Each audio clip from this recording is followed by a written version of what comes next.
My name is Alyssa Lumetta, and this is my organizational change peer presentation.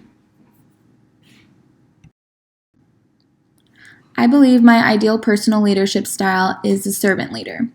I think this is because of my natural feeling to want to serve. Servant leaders share power, which helps people develop and perform to their highest ability. I find myself recognizing others' special talents and trying to encourage them to use their skills in a unique way to get the job done.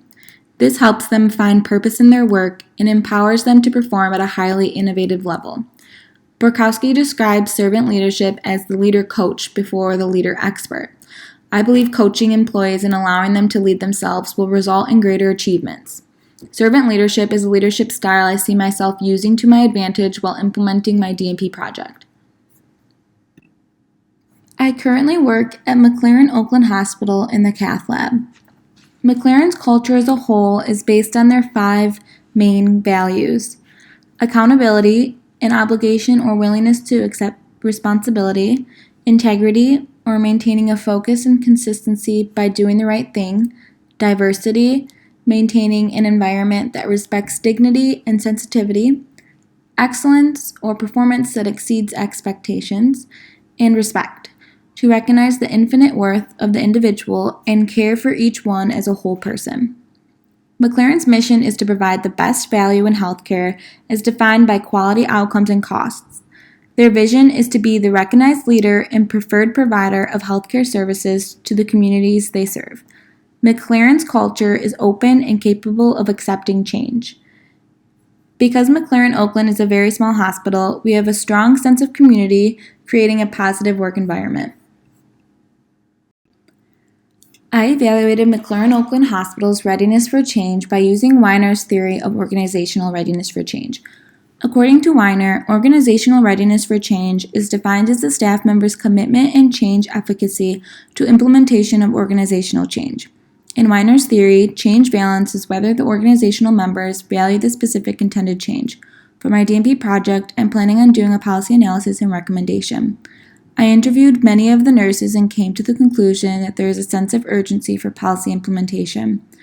I believe that implementation of a policy recommendation would be well received and encouraged by the nurses.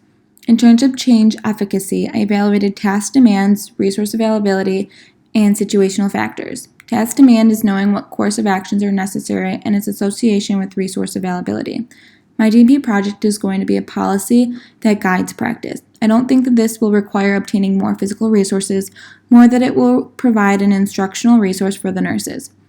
Situational factors also need to be evaluated. Situational factors can be anything from weather changes to changes in internal political environment. With the coronavirus taking over the hospital, this has caused an environmental shift to preparation for what is to come. The last determinant evaluated is contextual factors. Some contextual factors that influence change are alignment with cultural values, past experience with change, and flexibility with policies and procedures, and positive work environment. When evaluating behaviors on an individual level, I believe there is a positive morale at McLaren Oakland Hospital, a sense of urgency for policy implementation and best practice guidelines. I have also noticed that nurses have been receptive to the new changes that have already been implemented with the expansion of the hospital. On a group level, because we are a small hospital, there's a strong managerial staff relationship. This results in greater communication. Policy implementation also aligns with McLaren Oakland's mission and vision. Because of the COVID-19 pandemic, I believe that the hospital's motivations may be beginning to shift. It is important to assess motivators that drive change and recognize the barriers that inhibit change. Some motivators for change include strong communication between staff and management, a positive work environment, engaging leadership in the form of supportive administration, and knowledge and beliefs about the intervention. Some barriers for change include additional responsibilities for the nurses with the same short time constraints, increased time it would take to educate the staff, and accountability of the staff to sustain the implementation. Using Lewin's theory of planned change, I can identify strategies that will improve implementation of my DNP project. During the unfreezing phase, while I'm preparing for the change, I can increase communication with nurses, managers, and administration.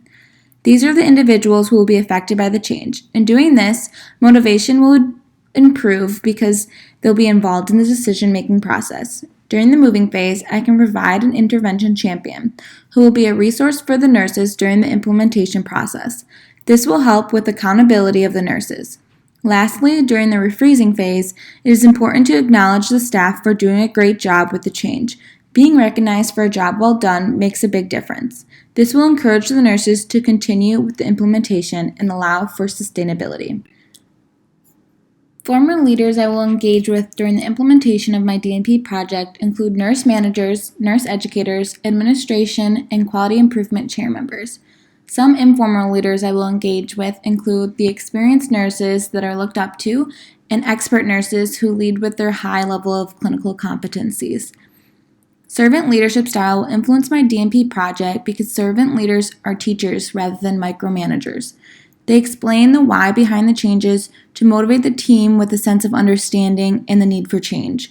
I believe people are more engaged when they are given the chance to help with the planning stages of change. This gives them the sense that they are a part of the change.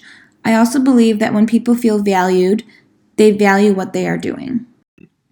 In regards to my DNP project, it is important to address sustainability long after implementation. It is important to design an evaluational tool that continually monitors the impact of the change in order to remain sustainable. Engaging the staff at the beginning of the process and seeking reduced resistance to change is also crucial. I believe it is critical to examine information about prior change implementation to identify successes and evaluate areas for improvement.